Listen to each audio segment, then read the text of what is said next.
This is the National News Desk, America's News Now, and it is the final stretch before Election Day. We're keeping an eye on 4 high-profile races in states where polls are tightening and candidates could not be further apart on some of the biggest issues. Thanks for joining us. I'm Jan Jeffcoat. It is Monday, November 3rd, and tomorrow voters will pick a new governor in New Jersey, where the polls are neck and neck right now. In Virginia, it depends on turnout for Election Day tomorrow, as the polls show the race for governor as well as for state attorney general right now are still within the margin of error. Another big race everyone's going to be watching is for the next mayor of America's largest city. That's New York City, with 3 choices that could not be more different. Let's get right to Mark Boyle at the live desk with the very latest for us right now. I know you've been tracking the final campaign stops and each of these highly watched challenges, Mark. Absolutely. And already, Jan, this morning we've seen some candidates out doing press conferences, trying to drum up support and get voters to the polls as Election Day now just 24 hours away. We are watching this closely with some key races to watch right here. The Virginia governor's race, New Jersey governor, and the other one, New York City mayor's race. That one has been in the headlines, of course, the past several weeks and months, with the Democratic Socialist Zohran Mamdani, Independent Andrew Cuomo, and Republican Curtis Sliwa all in it for this seat there, the mayor's seat. Here's where things stand. The latest poll, Real Clear polling, indicates Mamdani still ahead 45% to 31 and 17. Mamdani has been in this position the whole run, so it would really need to essentially be a miracle to flip this. Tomorrow, we'll watch that closely. Meantime, in Virginia, some other hotly contested races. This one for governor. Democrat Abigail Spanberger going up against Republican Winsome Earle-Sears. Here's where things stand. Again, Real Clear polling, 52% to 43. Earle-Sears is going to need a big turnout tomorrow for Republicans. The in-person voting will be key for her if she wants to win this thing. Also watching the state's attorney general race, where things are a little more interesting there after the texting scandal involving the Democrat, after text messages written by Jay Jones surfaced back in 2022 calling for the death of a political rival's family. This race is close. The Republican over the Democrat by 1 or 2 percentage points, certainly within the margin of error. Watching that closely as well. Up to New Jersey now, the governor's seat up for grabs tomorrow between Republican Jack Ciattarelli and Democrat Mikey Sherrill. This is where things stand there. The Democrat 48, close to 49%, to the Republican of 45%. Some polls say the Republican could overtake the Democrat in this race. Polling is just a snapshot. 100,000 or so people, different polls have different numbers. Election Day will be the true tell. We'll watch this very closely for you tomorrow right here on the National News Desk, and stay up to date with the latest breaking news on our website anytime at thenationaldesk.com. President Trump looking to energize Americans in the lead up to Election Day. The president is tapping his political war chest to provide New Jersey and Virginia $1 million each to help elect Republican candidates Jack Ciattarelli and Winsome Earle-Sears. The president also weighing in on the New York City mayoral race. Zohran Mamdani, 34-year-old Democratic socialist. He's the communist, not socialist, communist. He's far worse than a socialist. Some people have compared him to a left-wing version of you, charismatic, breaking the old rules. What do you think about that? Well, I think I'm a much better-looking person than him, right? But what if Mamdani becomes mayor? It's going to be hard for me as the president to give a lot of money to New York, because if you have a communist running New York, all you're doing is wasting the money you're sending there. So I don't know that he's won, and I'm not a fan of Cuomo one way or the other, but if it's going to be between a bad Democrat and a communist, I'm going to pick the bad Democrat all the time, to be honest with you. Do you see Mamdani as the future of the Democratic Party? No, I think the future of the Democratic Party is going to fall, as far as we're concerned, relative to the House Democratic Caucus and members who are doing a great work all across the country. This all comes as the Democratic Party is losing support from its base. A new Pew poll found 67% say they are frustrated with the Democratic Party. Meantime, 69% of Republicans say their party makes them feel hopeful. As we begin a new... And voters still cast their ballots, as we know, with their wallets and their purses in nearly every poll. The economy, still the most important issue for voters across all demographics. And still some key races can be determined not by necessarily who you're voting for, but possibly about who you're voting against. Joining us to discuss some key races, CEO of J. Wallen Opinion Research, Justin Wallen. Great to see you, sir. Good morning. Good morning, Jen. Great to see you. You know, this might be the case in New York City. Heavily Democratic jurisdiction. The majority of voters do not appear to like either Democrat on that ticket. We're talking about a socialist. The other is a Democrat running as an independent because he lost the primary to the socialist. Are we going to see the largest city in America, Justin, run by a socialist Democrat? The short answer to that is, unless the polls are wildly wrong, yes. New York City is going to be governed by an openly socialist and, to all intents and purposes, anti-Israel mayoral candidate. And it's fascinating because, yes, it's a sea of imperfect candidates. By all accounts, New Yorkers are not thrilled with their set of choices, but they're going to make a choice. And I think the key message here for the Democratic Party is, are voters making a choice about going far left, or are they making a choice about affordability? And I suspect I know it's the first one.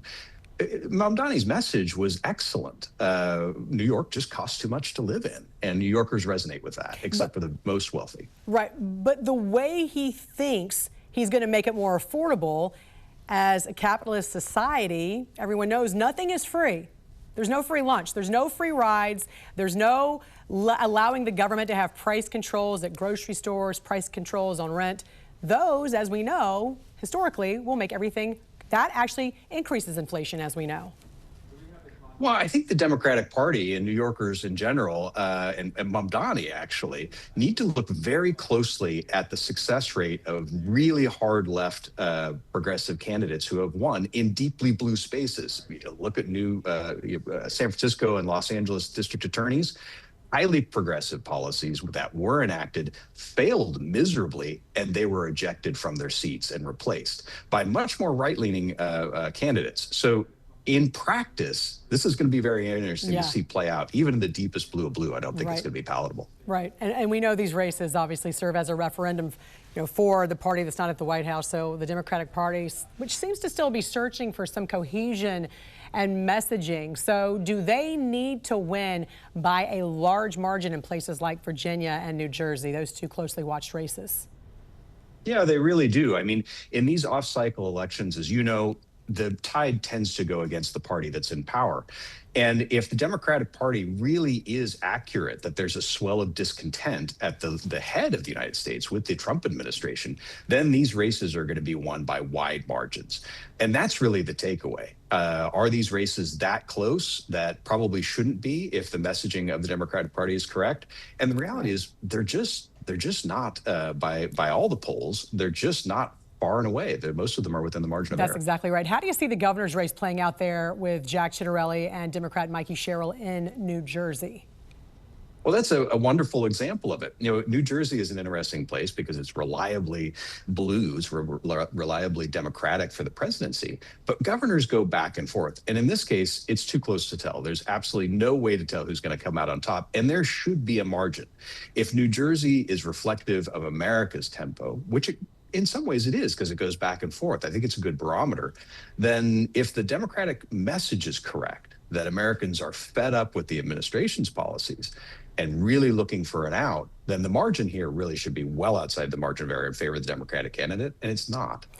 We had some polls that were just wildly off during last year's election cycle. Is there a reason why we're seeing so much discrepancy, do you think, in polling these days? Yes, that's a long conversation. But the key here for poll watchers is to look at averages because that weeds out the outliers. There are a lot of outliers, and that's a challenge. There are challenges with methodology. The key issues with my particular world are finding people who are willing to talk. And if you do it correctly, then it actually comes back. The funny thing about correct polls is most of those are internal. And a lot of the public polling, which we see and we go by as barometers, those actually have to deal with price restrictions. Interesting. So, you mean, when you say internal polls, you mean the candidates conducting their own polls. Those tend to be very accurate. I agree with you on that. Now, there's already been plenty of early voting. So how important is today? What does a big turnout at the polls mean for both parties? Who's likely to benefit? In this case, if we have a big turnout, I think Republicans are going to benefit because the mantra is that frustration and anger drives turnout.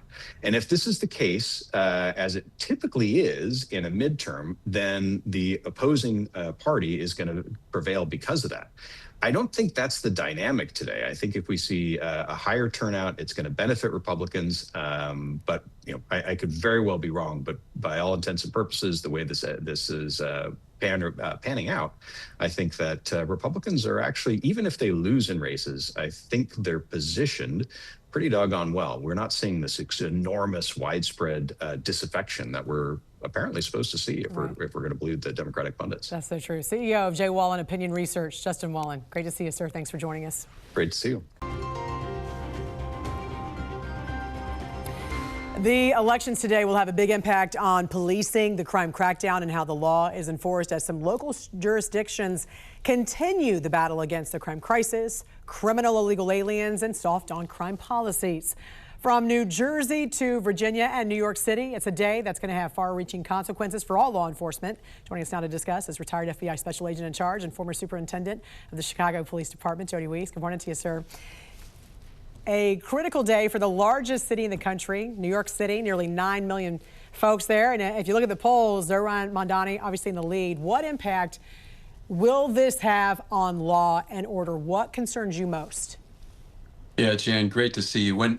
Whenever there's an election, there's going to be change. You can just expect that. Cops don't like change. It creates unknown. Unknown then is replaced with rumors and conspiracy theories, but that's going to normally happen. The other thing that you can always count on, usually, a new mayor, a new police chief. Trust me, I know how that can happen.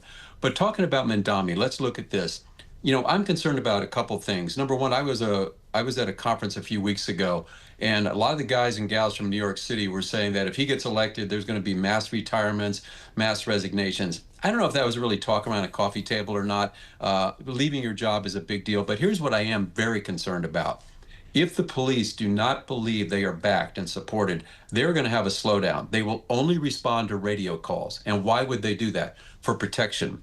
You can't claim that I'm racially profiling anybody or going after this group or that group if I'm just answering the radio. I'm just responding to victims. A couple of my friends on the left are deeply concerned that the Trump administration, through the DOJ, is going to institute a DOJ-sponsored patterns and practice investigation. I don't think that'll happen. Republicans don't normally go that route. But if that were to happen, that could cost New York City millions and millions of dollars if they got into a consent decree. I don't think that will happen, though, with this administration. Well, the president has said he's going to withhold funds to New York City if Mamdani is elected. So we're talking about a guy who wants to give out free everything, but it's got to come from somewhere. So the thought is that he's going to have to start slashing the budget, and that could begin with law enforcement if he is elected. Can he unilaterally defund police? Can he dismantle police there in the city? Jan, not really. He may want to do that, but it's really highly unlikely. And I say that because of just the power structure in New York City. You're going to have to convince 26 councilmen that that's a good thing to do. You're going to have to convince the state, the federal government, and the unions have ironclad contracts. But what he could do is if officers leave, either through retirement or resignations, he could just let them go out by attrition and not replace them. And if you're trying to save money, I know NYPD has massive overtime, so he could put caps on that. But NYPD does not have to worry about them being dismantled by this mayor. In New Jersey, Jack Ciattarelli seeming to be getting ahead of Mikey Sherrill in some polls. What are the primary differences between these two candidates when it comes to law enforcement? Yeah, it's a little bit more subtle. The big issue, there's two big issues, immigration and then the qualified immunity for police officers. Sherrill has said she doesn't want much cooperation between the locals and the ICE officers. She wants to build community trust, and she thinks that would hurt it. Ciattarelli, he is all in on getting rid of sanctuary city status. He wants to mandate ICE and local cooperation. And if an agency in New Jersey doesn't go along with it, he's going to cut their funds. The other issue is a little more subtle. It's kind of a gray area with Sherrill because she has voted against qualified immunity for police officers in the past. She's kind of backed off that. Now, good news for the cops, Jack is all in for qualified immunity. So that's the primary differences I see in New Jersey. And very quickly, too, it was widely circulated a few weeks back. Mikey Sherrill wasn't able to walk with her graduating class at the U.S. Naval Academy, the graduation, because of a cheating scandal there. Will that hurt her with police officers? Will that hurt her with law enforcement? It should hurt her with everybody, Jan. I mean, I think we should expect honesty in our politicians. We should demand it.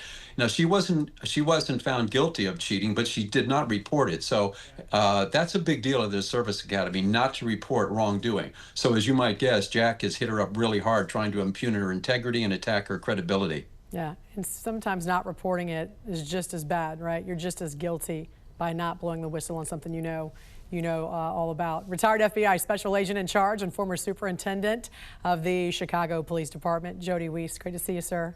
Happy Election Day. You too, Jan. Take care. You too. It is Election Day, and we are watching as the polls open nationwide. The most high-profile races taking place in New York, New Jersey, and Virginia. Thanks for joining us. I'm Jan Jeffcoat. It is November 4th. It's Election Day. Do not forget to vote. We want to get right to Mark Boyle at the live desk with the latest for us right now. And, you know, Mark, the candidates making their final campaign stops last night. They're really hoping to get their message to voters before they head to the polls today. For those who have not already cast their ballot. And most of these people, let's be honest, have probably made up their mind. They're waiting until Election Day, Jan. And we are here, Election Day across the country for many states, of course, as we wake up this morning watching some of these high-stakes races playing out across the country, the different locations. The candidates were out in full force in Virginia, New Jersey, and New York City. Let's take a live look over Capitol Hill here behind me this morning. They're making their last-minute pitches to voters, and let's start for you this morning here in New York City, where Democrat Socialist Zohran Mamdani is facing off against Republican Curtis Sliwa and Independent Andrew Cuomo. All three men spent yesterday canvassing the city. They are trying to secure every vote possible.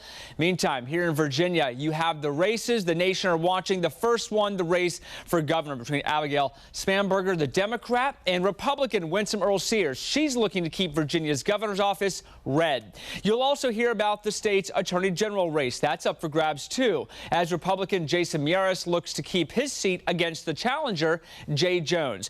The Democrat, Jay Jones, looking to overcome his texting scandal that blew up really a few weeks ago, where his private text messages became public, where he called for the death of a former political rival's family. They were made public, so he's been challenging that. Finally, this morning in New Jersey, the other big race we're watching for you. Take a live look over Ocean City here behind me, the sun coming up there.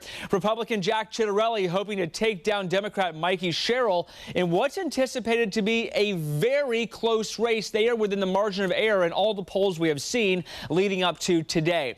Republicans are getting some last-minute support from the White House. In the past 24 hours, President Trump spent some time virtually campaigning on behalf of New Jersey and Virginia's Republican candidates. He's hoping to get some momentum behind the Republicans to push them over the line. We're going to watch the very latest for you this morning as polls start to open in different locations. For updates throughout the day and tonight, visit our website anytime at thenationaldesk.com. All right. A new report out this morning shows there could be major financial fallout and a mass exodus from New York City if Mamdani gets elected. According to a survey conducted by JL Partners, 9% of New Yorkers said they would definitely move out. Another 25%, or 2.12 million, said they would consider leaving. At the same time, top business leaders are warning of the financial consequences if Mamdani gets into office and enacts his radical socialist policies. Yesterday, billionaire Elon Musk officially endorsed independent candidate Andrew Cuomo just days after slamming Mamdani's policies on the Joe Rogan podcast. I mean, you got to hand it to him. Like he can light up a stage, but he has just been a swindler his entire life. If Mamdani's policies are put into place, especially at scale, it would be a catastrophic decline in living standards, not just for the rich, but for everyone, as has been the case with every socialist experiment. And this morning, watchdog groups are also raising concerns about the dire social impacts Mamdani could make with his policies. In a new report, the Institute for the Study of Global Anti-Semitism and Policy stated he has repeatedly declined to condemn the slogan, "Globalize the Intifada," ignoring the fact that the word intifada is synonymous with incitement to kill Jews. Mamdani's rise is the story of how radical anti-Zionism has been repackaged as socialist, populist, progressive politics, and how this ideology now threatens to erode the sense of security for New York's Jewish community.